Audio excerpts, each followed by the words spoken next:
पूरा शहर डूब चुका है, हर कदम खतरे से भरा है और सिर्फ वही बचेंगे जो उम्मीद पर खरे उतरेंगे। एक आदमी महसूस करता है कि उसकी नाव समुद्र की सतह पर नहीं चल रही, बल्कि एक डूबी हुई शहर के ऊपर तैर रही है। नीचे देखता है तो उसके पैरों के नीचे ऊंची इमारतों की छतें दिखती हैं और वो चारों तरफ नजर दौड़ाता है।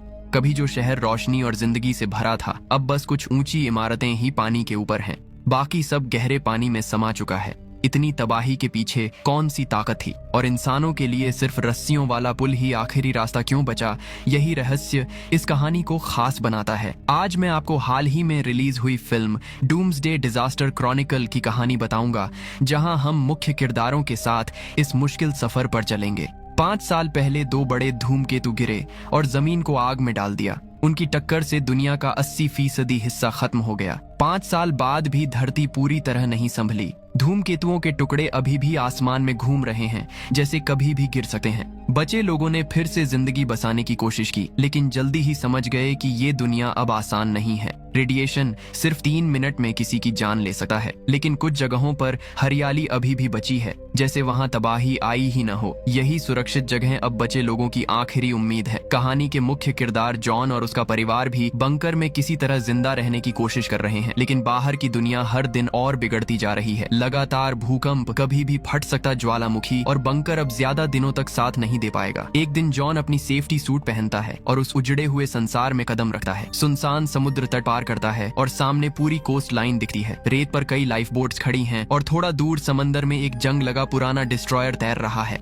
यही वो चीज है जो बाकी दुनिया से इसे अलग बनाती है। जॉन जहाज के टूटे हिस्से से अंदर घुसता है, पूरी जहाज छानता है, लेकिन न कोई सप्लाई मिलती है, न कोई जिंदा इंसान, बस कुछ बेजान शरीर पड़े हैं। वापसी के वक्त नेविगेशन लॉग में उसे एक बैंगनी फूल दिखाई देता है। 5 साल में पहली बार फूल देकर वह सोचता है इसे एलिसन को देगा। तभी हेडसेट में साथियों की घबराई आवाज आती है। रेडिएशन स्टॉर्म बस 1 मिनट में पहुंचने वाला है। जॉन जहाज से बाहर भागता है और पीछे देखता है तो कुछ ही दूरी पर काली तूफानी दीवार बढ़ रही है। बिजली बार बार फट रही है। जॉन पूरी ताकत से दौड़ता है और रेडियो पर चिल्लाता है कि गेट खोल दिया जाए। दूर से बंकर का भारी लोहे का दरवाजा खुलता दिखाई देता है, लेकिन तूफान ठीक पीछे है। जैसे ही जॉन दरवाजे तक पहुंचता है, बिजली कड़कती है। वह छलांग लगाकर अंदर घुसता है और साथियों को गेट बंद करने के लिए चिल्लाता है। दरवाजा बंद होते ही खतरा बाहर रह जाता है। पूरी डीकंटेमिनेशन के बाद जॉन सेफ्टी सूट उतार कर बैठ जाता है, तेज सांसें लेते हुए। अभी अभी मौत को छूकर लौटा पल उसके दिमाग में बार बार घूम रहा होता है। बंकर के कैफेटेरिया में जॉन वही बैंगनी फूल अपनी पत्नी एलिसन को देता है। फूल हाथ में लेते ही एलिसन की आंखें चमक उठती हैं। 5 साल में वो लगभग भूल ही चुकी थी कि फूल दिखते कैसे हैं। पास बैठे उनके बेटे नाथन की नजर भी उस फूल पर टिक जाती है और वो अचानक कह देता है कि वो भी बाहर की दुनिया देखना चाहता है। ये सुनते ही जॉन का चेहरा सख्त हो जाता है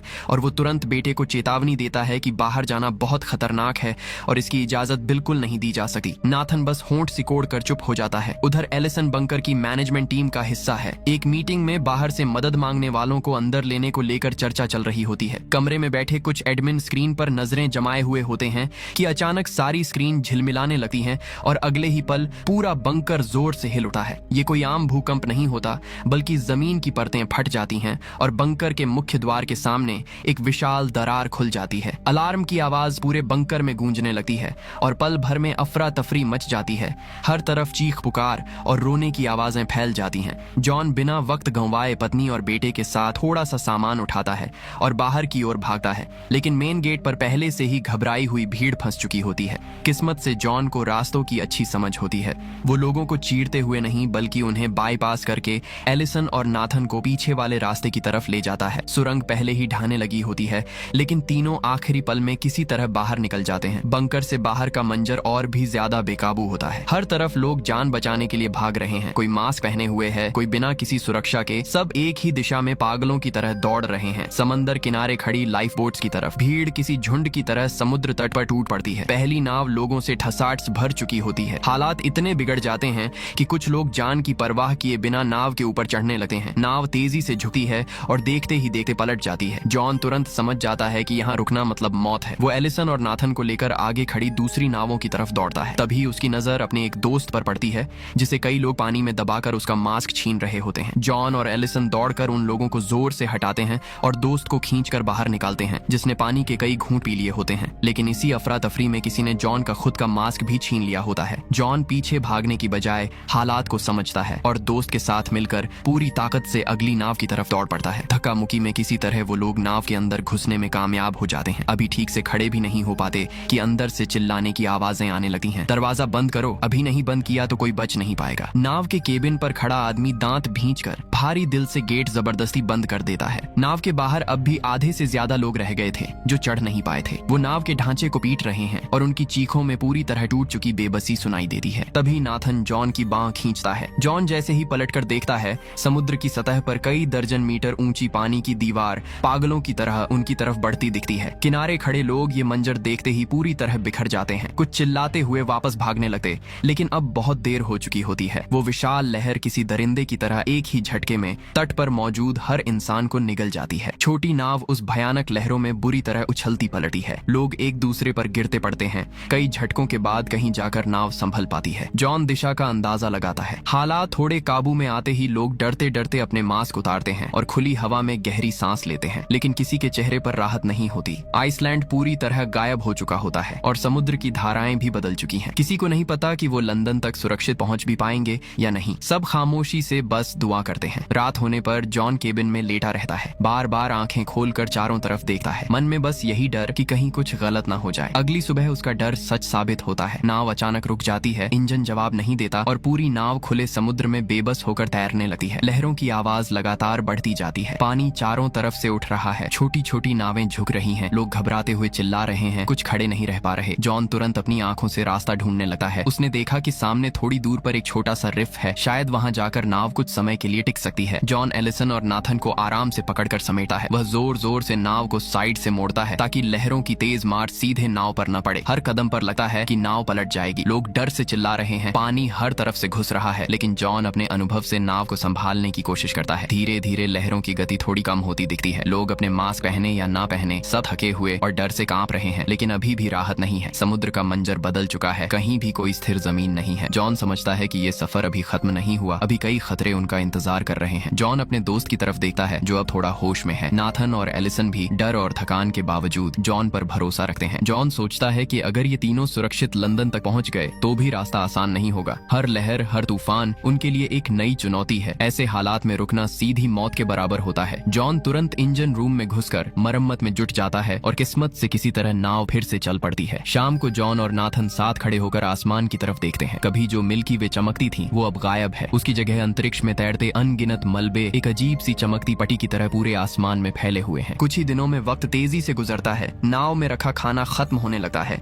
और सब लोग भूख से बेहाल होकर केबिन में सुस्त पड़े रहते हैं। तभी अचानक नाव किसी चीज से टकराती है और जोर से झटका लगता है। जॉन बाहर निकलकर देखता है तो चारों तरफ पानी में डूबी इमारतें दिखाई देती हैं। ऊंची ऊंची बिल्डिंग्स की छतें ही पानी से बाहर झांक रही होती हैं और इन्हीं निशानों से साफ हो जाता है कि वो लोग लिवरपूल पहुंच चुके हैं। सब लोग एकदम सतर्क हो जाते हैं। नाव पास की जमीन से लगा दी जाती है और वो लोग सड़कों पर आगे बढ़ते हैं। रास्ते में लगे बोर्ड्स पर साफ लिखा होता है कि लिवरपूल को छोड़ दिया गया है। जॉन अपना डिटेक्टर निकालकर हवा की जांच करता है। हवा किसी तरह ठीक ठाक लगती है, लेकिन वो जानता है कि अगर ज्यादा देर तक इस रेडिएशन में रहे तो हालात जल्दी बिगड़ सकते हैं। लंबे समय तक ऐसी रेडिएशन में रहने से शरीर को नुकसान हो सकता था। अब उनके पास वक्त बिल्कुल नहीं था और जल्दी से जल्दी किसी बम शेल्टर या सुरक्षित ठिकाने तक पहुंचना जरूरी था। तभी सामने कुछ लोगों की परछाइयां दिखाई देती हैं। जॉन बिना देर किए अपने परिवार को लेकर उनके पीछे चल पड़ता है, लेकिन थोड़ी ही दूर जाने के बाद जो नजारा सामने आता है वो सबको सुन्न कर देता है। वहां बड़ी तादाद में शरणार्थी जमा थे। लगातार रेडिएशन के असर से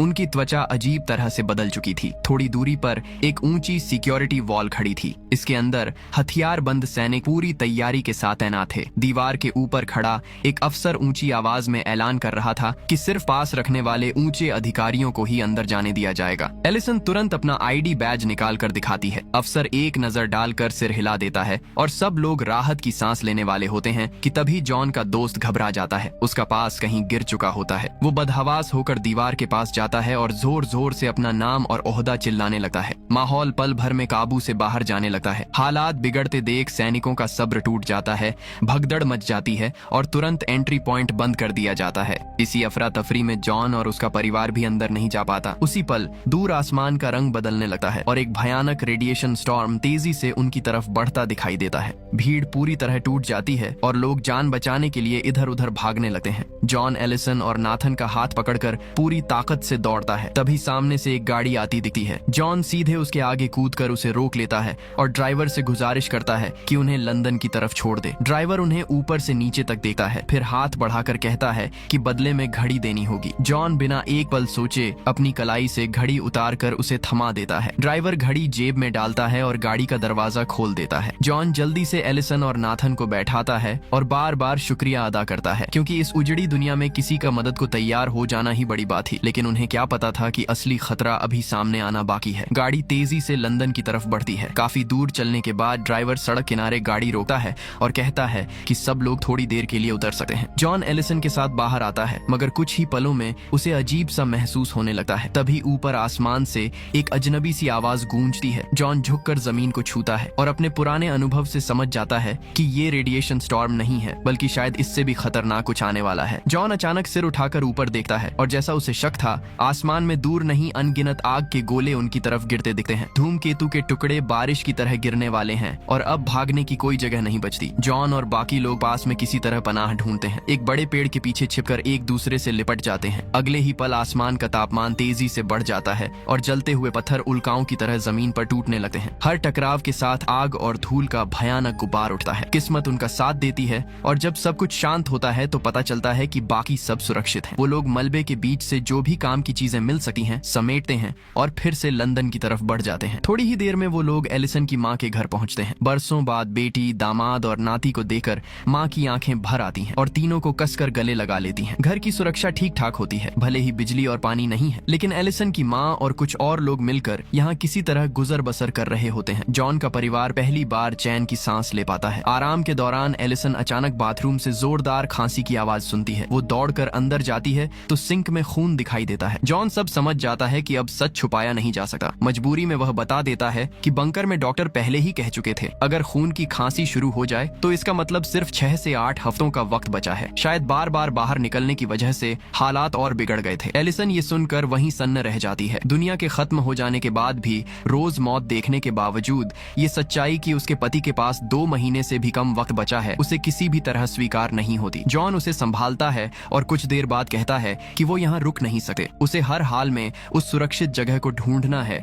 जहाँ एलिसन और नाथन बिना डर के जिंदगी जी सकें। अगले दिन सब लोग एलिसन की माँ से विदा लेते हैं। जाते वक्त माँ जॉन के हाथ में एक पिस्तौल थमाती है और भारी दिल से उसे अपनी बेटी और बच्चे का ख्याल रखने की हिदायत देती है। फिर वो लोग गाड़ी लेकर आगे बढ़ते हैं, लंदन को पीछे छोड़ते हुए जंगलों के बीच से गुजरते हैं। शुरुआत में सब कुछ शांत लगता है, लेकिन जैसे ही रात गहराती है, रास्ते में अचानक एक भयानक हादसा हो जाता है। साथ चल रही एक लड़की को सीधा सिर में गोली लगती है और वो वहीं सीट पर ढह जाती है। जॉन तुरंत गाड़ी से उतरकर मोर्चा संभालता है। अंधेरे में कहीं से आवाज आती है कि गाड़ी छोड़ दो। किस्मत अच्छी होती है कि जॉन के पास पिस्तौल है, वरना शायद कोई भी जिंदा न बचता। सामने वाले शायद हालात को हल्के में ले लेते हैं और जॉन बाईं तरफ छिपे एक हमलावर को जल्दी ही ढेर कर देता है। लेकिन दाईं ओर वाला अब सतर्क हो जाता है और खुलकर सामने नहीं आता। जॉन जैसे ही निशाना लगाकर जवाबी फायर करना चाहता है, ट्रिगर दबाते ही उसे एहसास होता है कि गोली खत्म हो चुकी है। ठीक उसी पल एलिसन मरे हुए लुटेरे की बंदूक उठाकर हालात संभाल लेती है। जॉन आगे बढ़कर देखता है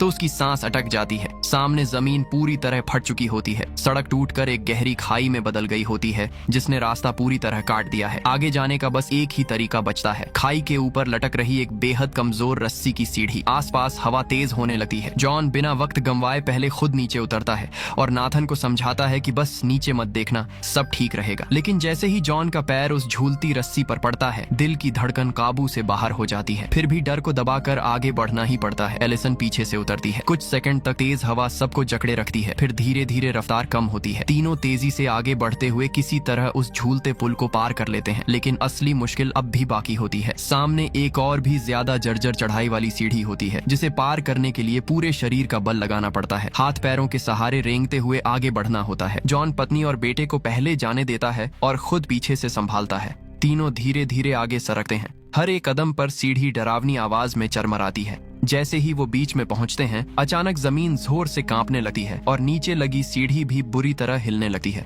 बाईं तरफ वाली सीढ़ी की पकड़ ढीली पड़ जाती है। उस पर लेटा एक आदमी पूरी तरह घबरा जाता है और बदहवासी में पास वाले दूसरे इंसान को धक्का दे देता है। वो बेचारा संभल भी नहीं पाता और लुढ़कता हुआ सीधा खाई में गिर जाता है। लेकिन मुश्किल यहीं खत्म नहीं होती। वो आदमी देख लेता है कि उसके नीचे वाली सीढ़ी किसी भी पल टूट सकती है। उसकी नजर बगल वाली सीढ़ी पर पड़ती है और हालात पल भर में और खतरनाक हो जाते हैं। जॉन तुरंत समझ जाता है कि अब क्या होने वाला है। वो झपट कर नाथन को पकड़ लेता है और एलिसन की मदद से दोनों पूरी ताकत से बच्चे को थाम लेते हैं। तीनों किसी तरह घिसटते हुए दूसरी तरफ बढ़ते हैं। जैसे ही वो किनारे तक पहुंचते हैं, पीछे पूरी की पूरी पुलियां भर कर टूट जाती है। इसके बाद तीनों पैदल ही बहुत दूर तक चलते रहते हैं। शरीर जवाब दे चुका होता है, लेकिन वो जिस आदर्श जगह की तलाश में थे उसका कहीं कोई निशान नहीं मिलता। चारों तरफ जली हुई जमीन फैली होती है, न हरियाली न जिंदगी की कोई हल्की सी भी उम्मीद। तभी अचानक सामने एक हथियारबंद आदमी आ जाता है। जॉन फौरन अपने हाथ ऊपर कर देता है और शांत स्वर में अपना, एलिसन और नाथन का नाम और यहाँ आने की वजह बताता है। हैरानी की बात यह होती है कि आदमी सब सुनने के बाद बंदूक नीचे कर देता है और उन्हें अपने एक गुप्त ठिकाने पर ले जाता है। तब पता चलता है कि वो लोग अब फ्रांस के उत्तरी हिस्से के एक शहर में पहुंच चुके हैं। उस आदमी का व्यवहार पूरी तरह बदल जाता है और वो तीनों अजनबियों की दिल से मेहमान नवाजी करता है। थोड़ी देर बाद वो कहता है कि अगर वो सच में उस सुरक्षित जगह तक पहुंचना चाहते हैं